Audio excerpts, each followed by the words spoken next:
क्या आपको पता है कि छींकने के बाद अल्हम्दुलिल्लाह क्यों कहते हैं हम? एक छींक की रफ्तार 100 माइल्स पर आवर होती है, और अगर आप थोड़ा ऊंचा छींकेंगे ना, जितनी जरूरत होती है उससे ज्यादा, तो आपकी रिब्स, पसलियों की कोई एक हड्डी टूट सकती है।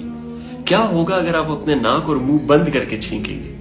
अगर आपने अपने नाक और मुंह दोनों बंद किए और छींके, तो आपके फेफड़ों के दरमियान हवा स्टक हो जाएगी और साथ में आपके दिमागी एनोरिज्म में जो बलूनिंग ब्लड वेसल्स का सिस्टम होता है वो रुक जाएगा एक जगह, और उसके बाद आपकी डेथ हो जाएगी।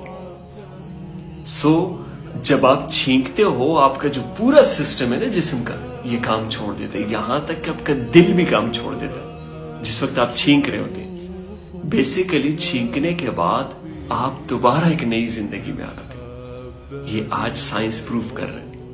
और 1400 साल पहले नबी अकरम सल्लल्लाहु अलैहि वसल्लम ने कहा था कि जब आप छींको तो अल्लाह की तारीफ किया करो, अल्हम्दुलिल्लाह कहा करो।